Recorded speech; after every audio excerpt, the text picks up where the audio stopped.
Elle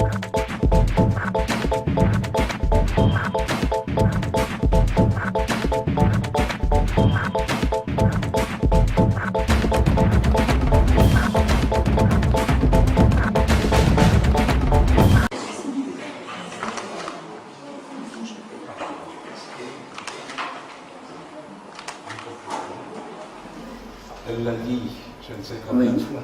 Oui, dit de la vie. Est-ce qu'elle s'est repentie de ses péchés? Oui. Oui. Est-ce qu'elle veut marcher en nouveauté de vie? Oui. Est-ce qu'elle prend l'engagement aujourd'hui d'une bonne conscience envers Dieu? Il y a longtemps qu'elle l'a fait. C'est vrai. Oui, je renouvelle. C'est pas nouvelle.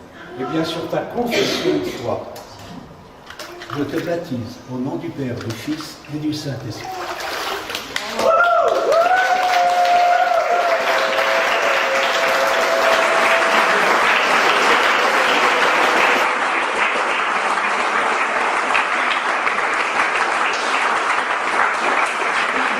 Ta main sur Christian. Merci que tu l'as mis parmi nous dans cette église locale. Merci pour la source de bénédiction, elle est à nous. Et merci pour l'œuvre que tu es en train d'accomplir dans sa vie. Et juste ta main sur elle maintenant, qu'elle puisse partager avec simplicité, avec joie, tout ce que tu as mis dans son cœur. Dans le nom de Jésus. Amen.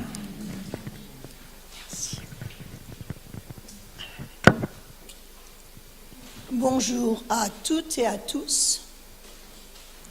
Je vous remercie d'être là.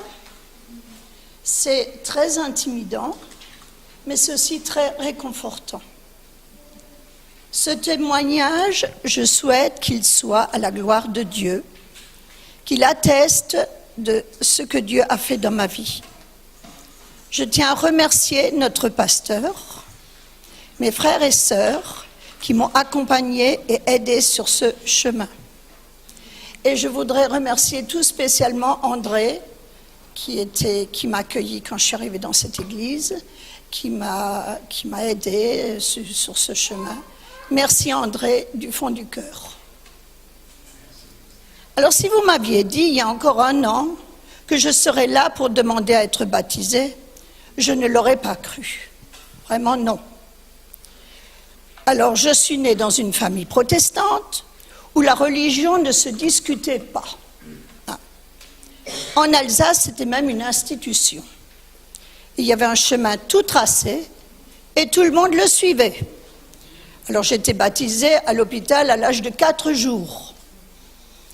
Et puis, école du dimanche, catéchisme, examen probatoire, confirmation, instruction religieuse à l'école. Bref, un cours normal et le droit l'a sorti à l'étiquette chrétienne. J'étais chrétienne. Vous m'auriez dit à cette époque que je n'étais pas chrétienne, je vous aurais demandé, mais qu'est-ce qu'il vous faut de plus? Oui, je croyais en Dieu. Aucun doute à ce sujet, mais un Dieu sévère est très loin en arrière-plan de ma vie.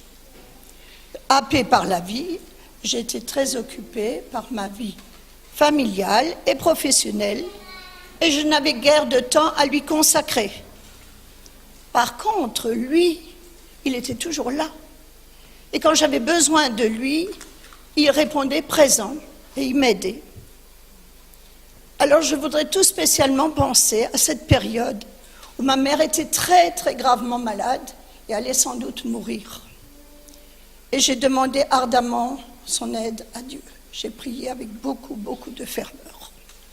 Et les 3 jours qui ont suivi, c'est une force, une puissance tout à fait exceptionnelle qui a dirigé tous mes actes. Je n'en reviens pas encore aujourd'hui. Et finalement, j'étais avec elle le jour où elle devait mourir, et j'avais très peur. Et à un moment donné, la porte s'est ouverte. Et il y a une sœur qui est rentrée, c'est une sœur infirmière, et qui m'a dit, je me demande pourquoi je viens, je ne sais pas, c'est comme si une force me poussait ici, ce n'est pas mon jour, ce n'est pas mon heure, ce n'est pas mon service, pourquoi est-ce que je viens ici?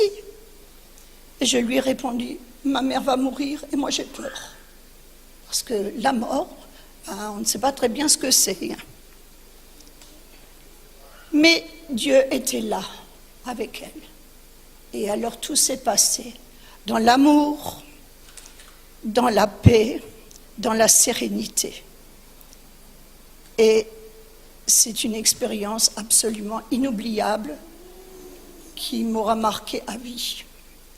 Et je remercie Dieu pour cela. Gloire à Dieu. Puis la vie a repris son cours. Mais quand Dieu décide quelque chose, il n'y va pas par 4 chemins. Et à un moment donné dans ma vie, tout s'est mis à aller de travers. Alors vraiment de travers. Bon, je ne vous ferai pas le détail, mais un dimanche matin, je me vois encore m'habillant. Je me vois très bien sur le chemin et je suis allée au culte. Vraiment, j'avais un besoin absolument de parler à Dieu.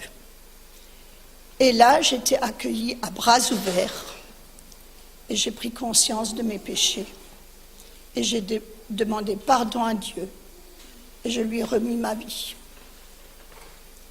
À partir de là, j'ai fait connaissance avec un Dieu d'amour, omniprésent, un papa compatissant et toujours prêt à aider.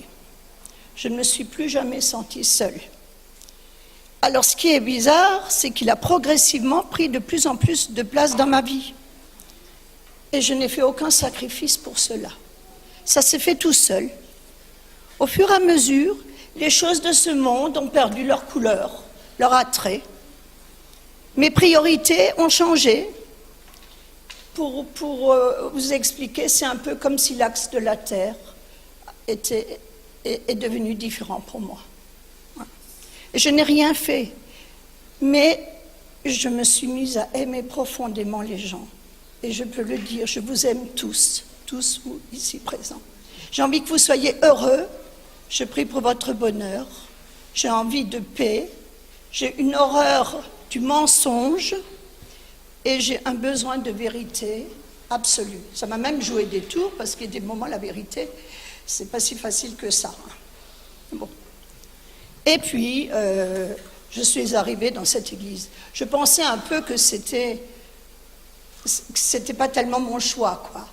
Mais je sais maintenant, j'en ris encore, que c'est le choix de Dieu.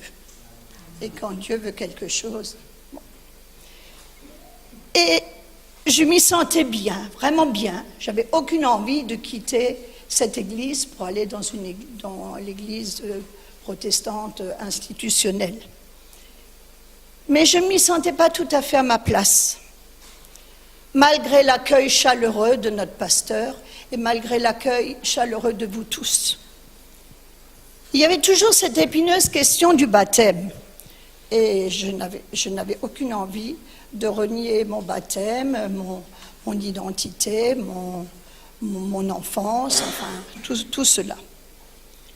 Un grand bonheur pour moi, ce fut quand vous m'avez accepté dans la communauté en début d'année. Alors ça, c'était un moment extrêmement important pour moi. Et j'ai été acceptée malgré ma différence. Et ça a vraiment compté pour moi.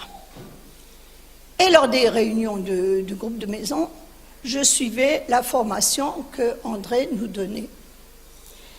Et il nous a beaucoup parlé du Saint-Esprit. Et je me suis mise à souhaiter à avoir le baptême du Saint-Esprit. Alors, dans mes prières journalières, je me suis mise à prier Dieu en disant « Seigneur, moi aussi je voudrais être baptisée du Saint-Esprit, est-ce que tu veux bien ?» Et là, silence. Silence absolu. Le lendemain, je recommençais « Seigneur, est-ce que tu veux bien me baptiser du Saint-Esprit ?» Encore silence. Et cela pendant plusieurs jours. Bon, c'est comme ça. Et puis arrive notre groupe de maison. Et puis André se met à... On parlait du Saint-Esprit, bien sûr. Et André, tout à coup, parle du cas d'une dame qui voulait être baptisée du Saint-Esprit, mais qui ne voulait en aucun cas renier son baptême d'enfant. Et il lui dit, tu sais, tu ne seras jamais baptisé du Saint-Esprit. Il faut faire les choses dans l'ordre. D'abord le baptême d'eau, après le baptême du Saint-Esprit. il ne s'adressait pas à moi. Il ne pensait pas du tout à moi. Mais pour moi, ça a été la parole de Dieu. C'était la réponse à mes prières. Il n'y avait aucun doute. Je suis restée clouée sur ma chaise et j'ai dit, Seigneur, je t'ai entendu. Eh bien, puisque tu veux que je sois baptisée, je serai baptisée. Quand Dieu demande, on accepte. Alors oui, me faire baptiser, d'accord, mais c'est pas si simple à mon âge, devant tout le monde, je vais pas y arriver. Alors je peux peut-être faire ça en petit communauté, un peu ni vu ni connu, comme ça je suis en règle, quoi. Oui, mais pas moyen de trouver une date qui convienne dans les groupes de maison. Enfin, ça n'allait pas.